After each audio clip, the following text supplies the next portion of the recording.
Forex trading के अंदर अगर आप काम कर रहे हैं या काम करना चाह रहे हैं और ब्रोकर आपसे सिलेक्ट नहीं हो पा रहा, भाई ब्रोकर के लिए हमने किसको देखना है, कौन सा बेस्ट ब्रोकर है 2024 और 2025 में कौन होने वाला है, ये सबसे मेजर क्वेश्चन जा रहा होता है। रीजन इज वाई, क्योंकि आप लोग जब इन्वेस्टमेंट करते हैं ना, तो वो इन्वेस्टमेंट उस ब्रोकर के अकाउंट के थ्रू आप वो कहते हैं ना फॉरेक्स मार्केट के अंदर अपना पैसे को इन्वेस्ट कर रहे होते हैं। तो वो जो मिडिल मैन और मिडिल पार्टी होती है ना, वो पर्टिकुलर ब्रोकर होता है जिसके पास आपका पैसा पड़ा होता है। अब सबसे मेजर यही क्वेश्चन होता है ना, ट्रेडिंग तो हम करते रहे, पैसा भी सिक्योर है उसके पास कि नहीं, ये सबसे बड़ा क्वेश्चन आ रहा होता है।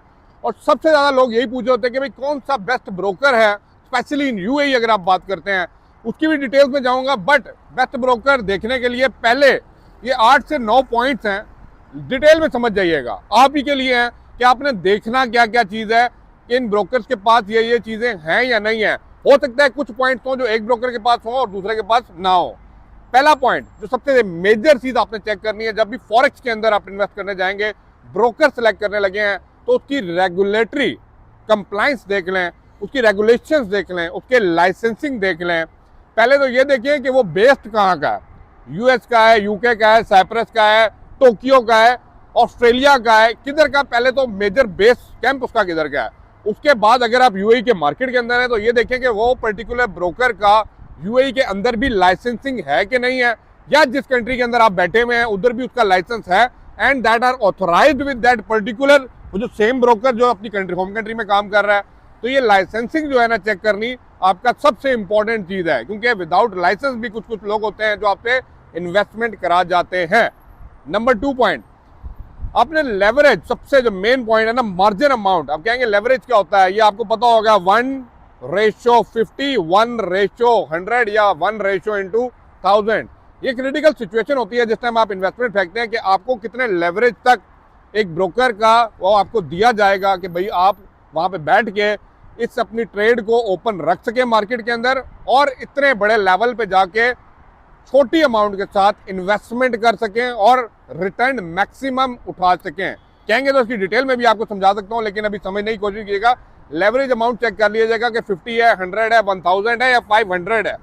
डेमोज अकाउंट में तो आपने देखा होगा बहुत ज्यादा लेवरेज दे देते हैं डेमोज अकाउंट में, लेकिन जब रियलिटी में आते हैं तो लेवरेज कम हो जाती है। नंबर 3 पॉइंट जो है इंपॉर्टेंट है, स्प्रेड्स कितने दे रहे हैं, जो आप कहते हैं ना कमीशन रेट। फॉर एग्जांपल जब भी आप एक ट्रेड एग्जीक्यूट करते हैं मार्केट के अंदर, तो आपने देखा होगा कि आपने एक पॉइंट पे खरीदा है, समझ लें 10 रुपए में एक चीज खरीदी है, अब वो 10 से 12 पे चला गया है, भाई आपको अभी तक पैसा नहीं मिला, 2 पॉइंट तो आपकी फेवर में आ गया है, लेकिन पैसा देना शुरू नहीं किया। वो जो 2 से 3 पॉइंट होते हैं ना, that is called the spread in the market, ठीक है ना, वो कमीशन। और वो जो पॉइंट्स होते हैं ना, that goes to the commission of that particular broker जिसके ऊपर आपने अकाउंट खोला हुआ है। तो जितना कम स्प्रेड होगा, ठीक है, उस हिसाब से जो है ना आपका प्रॉफिट जल्दी से जल्दी स्टार्ट होगा। या मैं समझ रहे हैं ना बातों को, तो भाई आपने स्प्रेड को लाजमी और कमीशन रेट को लाजमी देखना है कि भाई आप कितने कमीशन उस पर्टिकुलर ब्रोकर को पे करें, क्योंकि वो डायरेक्टली तो नहीं बोलेगा कि हमें 15% कमीशन जाएगा। वो जो स्प्रेड होते हैं that is actually the commission of that particular broker. अब इसके बाद जो चौथे नंबर पे चीज आती है, डिपॉजिट एंड विड्रॉल। आपने सबसे इंपॉर्टेंट चीज जो देखनी है कि डिपॉजिट अगर हम उस ब्रोकर के अकाउंट में कर रहे हैं तो उसने डिपॉजिट के लिए क्या क्या ऑप्शंस दी हुई हैं। बहुत से ब्रोकर्स हैं जो डिपॉजिट के लिए डेबिट कार्ड दे रहे हैं, मास्टर कार्ड दे रहे हैं। मैं एग्जांपल दे रहा हूँ, कुछ ब्रोकर्स हैं बिटकॉइन को भी दे रहे हैं, कुछ ब्रोकर्स हैं नेट डॉलर्स को भी दे रहे हैं, स्क्रिल को दे रहे हैं, पेपल्स को दे रहे हैं। डिफरेंट एक्सचेंज अकाउंट्स जहाँ से ऑनलाइन आप करेंसी की ट्रेड करते हैं, वहाँ से भी आके इधर डिपॉजिट हो सकता है। तो देखिए, जितना यूजर फ्रेंडली किस्म का डिपॉजिट और विड्रॉ होगा, कभी कभी होता है कि आपका डिपॉजिट के लिए कुछ पर्टिकुलर प्लेटफॉर्म होते हैं, लेकिन विड्रॉ के लिए कुछ ओनली स्पेसिफिक प्लेटफॉर्म होते हैं। तो ये दोनों चीज़ आपने देखनी है कि डिपॉजिट और विड्रॉल के प्लेटफॉर्म सेम है, और जिनके पास ज़्यादा फैसिलिटीज़ मौजूद हैं। और आजकल आपको पता है क्रिप्टो करेंसीज के अंदर से बहुत से लोग जो है फॉरेक्स के अंदर भी इन्वेस्ट कर रहे होते हैं, तो वो ये देखते हैं कि बिटकॉइंस के अंदर भी इसकी विड्रॉल आ रही है कि नहीं। लेकिन कुछ बड़े जो प्लेटफॉर्म है, अथेंटिक प्लेटफॉर्म है, वहाँ पे इसको नहीं अलाउ किया जाता। They have their master card, visa card, bank deposit, और जाके उनके ऑफिस में भी आप जमा करा सकते हैं। नंबर 5 पे जो इंपॉर्टेंट चीज़ है, इनका ट्रेडिंग प्लेटफॉर्म आपने चेक करना है। आप कहेंगे ट्रेडिंग प्लेटफॉर्म क्या है? ट्रेडिंग प्लेटफॉर्म होता है फॉर एग्जांपल जिसके अंदर आप ट्रेड को एग्जीक्यूट करेंगे। अब ट्रेड एग्जीक्यूट करने के लिए आपको एक लॉगिन डिटेल दी जाती है जब भी आप पैसा जमा करा देते हैं। अब उस लॉगिन डिटेल के थ्रू जब आप ट्रेडिंग प्लेटफॉर्म में आ जाते हैं ना, अब मैं एक प्लेटफॉर्म का नाम लूंगा, मैं कंपनी का नहीं, आपने सी ट्रेडर का नाम सुना होगा। ये प्लेटफॉर्म की एक किस्म नेक्स्ट लेवल की आ जाती है, बड़े ट्रेडर्स होंगे मेरी बात को समझेंगे।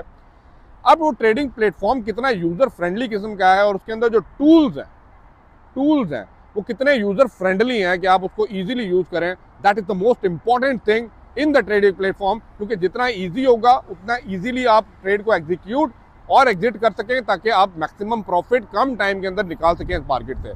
पांचवा जो पॉइंट है, ट्रेडिंग प्लेटफॉर्म के बाद जो है ना ट्रेडिंग आवर्स भी आपने देखने हैं। अब ट्रेडिंग आवर्स से मुराद क्या है कि ये प्लेटफॉर्म आपको Tokyo market, US market, London market, Asian market, इनके ऊपर सपोर्ट भी कर रहा है कि नहीं कर रहा, कोई लैप्स तो नहीं आ रहे, कोई डिले तो नहीं आ रहा प्लेटफॉर्म के। इन चीज़ों को आप डेमोस के ऊपर चेक कर सकते हैं बिफोर इन्वेस्टमेंट उसके अंदर डालने से, ठीक है।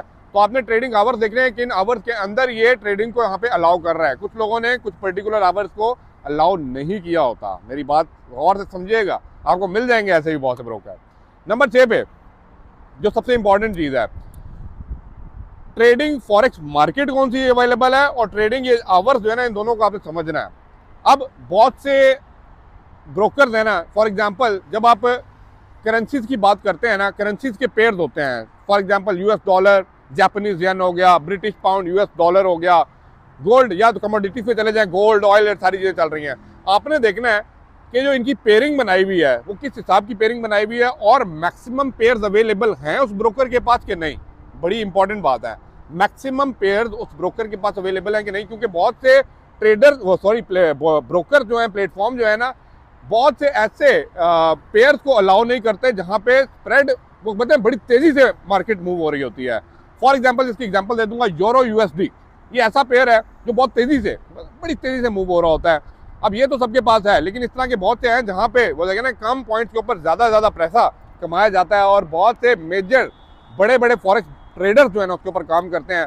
वो मार्केट कभी कभी एक ही स्टाइल में चल रही होती है, जो एक ही स्टाइल में चलने वाली मार्केट होती है ना, वो आपको ज़्यादा से ज़्यादा प्रॉफिट जनरेट करके दे सकती हैं। अब इसके बाद 7वें 8वें नंबर पे जो पॉइंट आ रहा है वो देख लीजिएगा कि भाई आपने ये देखना है एजुकेशनल टूल्स कितने हैं। अब ये कहेंगे एजुकेशनल क्या चीज़ है, टूल्स अवेलेबल हैं उस प्लेटफॉर्म में कि नहीं। फॉर एग्जांपल आप नए हैं, आपको उस प्लेटफॉर्म का नहीं पता, बहुत से ऐसे प्लेटफॉर्म्स होते हैं जो यूज़र गाइड दे रहे होते हैं। जो भी नया बंदा आ रहा होता है ना प्लेटफॉर्म के अंदर, उनको बता रहे होते हैं कि भाई फलाना ऑप्शन है, इसको इस तरह यूज़ करें, इसके अंदर सब ऑप्शन ये हैं, इनको इस जगह पे यूज़ करें। या फॉर एग्जांपल बहुत से ऐसे वो कहते हैं ना टूल्स लगाए होते हैं, बहुत से ऐसी समझ रहे हैं ना, वो जो आप डाउनलोड करते हैं और जाके अटैच कर देते हैं, तो वो कुछ ब्रोकर ने अपने खुद ही दिए होते हैं फार्मूले से कि इस फार्मूलों को अमल कीजिए और आगे पैसा कमाए। तो जितने ज़्यादा किस्म के टूल्स अवेलेबल होंगे ना बेसिक गाइड्स के साथ, वो प्लेटफॉर्म आपको सेलेक्ट करना है और उससे पता लगता है कि वो ब्रोकर कितना ज़्यादा चाहता है कि भाई आप मार्केट के अंदर रहें, क्योंकि आप पैसा कमाएंगे उसको भी पैसा मिलना है, लॉस करेंगे उसको तो पैसा मिलना ही है, लेकिन वो आपको लॉस करके भेजना नहीं चाहता। वो चाहता है कि आप मार्केट में खड़े रहें, क्योंकि आप मार्केट में रहेंगे तो इन्वेस्टमेंट आती रहेगी। Number 5, customer service. The most important thing is customer service, क्योंकि कस्टमर सर्विस में भाई यही होता है कि फॉर एग्जांपल आपका कोई भी क्वेश्चन आंसर है वो आपको रिप्लाई करें। नॉट ओनली दिस कि भाई आपको रिप्लाई करें, भाई हमेशा पॉइंट पे याद रखिएगा कि भाई आप लोगों को कस्टमर सर्विस के अंदर देखना है कि भाई किस तरह आप चीज़ों को लेकर चल रहे हैं।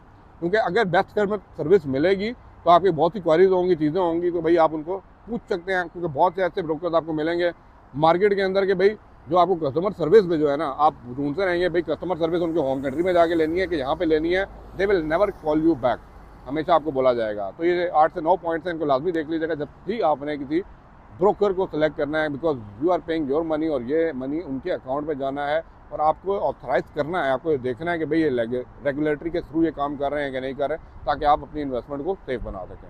आई होप वीडियो को लाइक शेयर कर दीजिए and thank you once again for watching the video. अल्लाह हाफिज़।